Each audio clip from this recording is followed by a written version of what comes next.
Ability Camping offers hyperbaric oxygen as an alternative therapy for children with cerebral palsy and other disorders in combination with our conductive education program or as a standalone therapy. We also offer hyperbarics to adults who have suffered a stroke, have MS, cerebral palsy, or for those who suffer with fibromyalgia. In this simple diagram, the area in the blue represents our hyperbaric chamber. The white balls in the balloon represent oxygen molecules. As we increase the air pressure in the chamber, this pressure pushes the oxygen molecules closer together. When you are in the chamber, your red blood cells are now capable of carrying more of this concentrated oxygen, and some oxygen can even dissolve into the blood plasma, the fluid that carries the blood cells. Plasma is capable of getting into very narrow places, even places the red blood cells may be too large to travel. The real question behind hyperbarics as an alternative therapy is, what does the central nervous system do with these elevated levels of oxygen? Some doctors in the hyperbaric field perform SPECT scans before and after a series of hyperbaric sessions.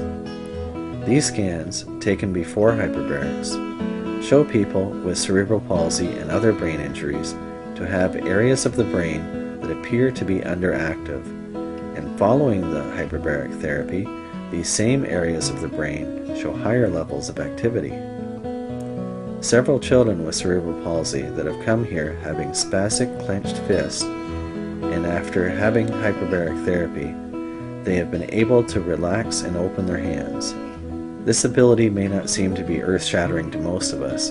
However, this child now has the opportunity to learn to feed themselves, or even just have the ability to pick up and play with a toy. Ability Camp tries to make hyperbarics available to families and individuals at a price far lower than anywhere else in North America. This way, more people have the opportunity to try hyperbarics and to decide for themselves if this therapy is helpful for their situation. Next in this video, you will see some of our hyperbaric clients talk about their experiences at the camp and the progress that they have made. We're the Griffith family. We currently reside in Cleveland, Tennessee. Rickson, who has paralysis on, or he did have more paralysis on his right side and his right arm and his right leg. We have seen tremendous changes in the last 3 weeks in Rickson. We really started noticing a difference within really the first week we were here. His right arm started getting more relaxed.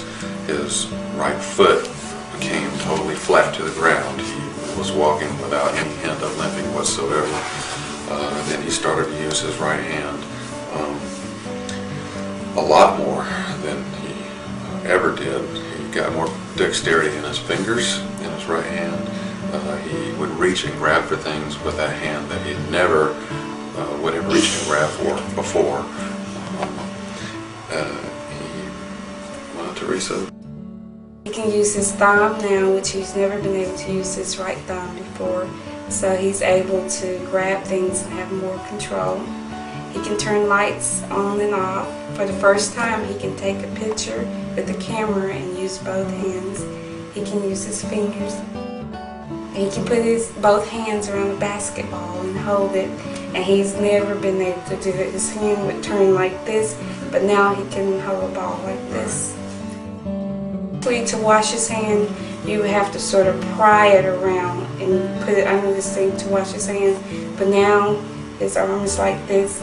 Instead of being turned this way, it's this way, and you can wash his hand. He can shake hands, and he just wasn't able to do that before, so he's made lots of improvement. Because he's more confident and secure about not falling down, we don't feel like we have to hover over him and protect him from falling. And we also noticed that since we've been here, he hasn't fallen as much. He used to fall quite often, but now, since he's had his HVAC section, he hadn't.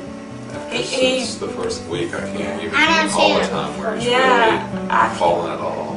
don't think he's fallen since we've been here. Rickson was able, or he is able now, to go up and down flights of steps or stairs unaided. At home, we live on the second floor of an apartment building, and we're always holding on to his hand, coming up and especially down the stairs. Yesterday, I went outside for a moment, and he came down the stairs right outside the building here by himself, went down them totally without assistance at all. And he's really, really a lot more confident in himself. He often says, since we've been here and had the treatment, you know, you don't have to hold my hand, or I can do it by myself. And he really can do it by himself, as opposed to having to have help. And he's just really made a lot of progress and is able to take care of himself better. Rickson's never been able to climb before, and since his treatment in HBOT, he's able to climb all by himself. He's never been able to grasp and hold on. He would always fall, and we'll always have to help him up or push him up. Now he can climb ladders all by himself. He's never been able to climb a slide. We always had to help him, but now he just took off by himself and surprised us. And we're just real thankful. He's not falling. He can climb up and down, one hand over the other, all by himself. So we're just very happy and thankful for HBOT, thankful for Ability Camp because they're very affordable. The accommodations are nice, the treatment, the staff are all wonderful, and we're just happy to be here. I wanted to say that it has been a dream of ours for him to have HBOT therapy, and it always seemed like it was unattainable, but Ability Camp has made it attainable, has made a dream come true, and we're just so happy, so thankful that it's finally happened. And his life will be better because of Ability Camp, and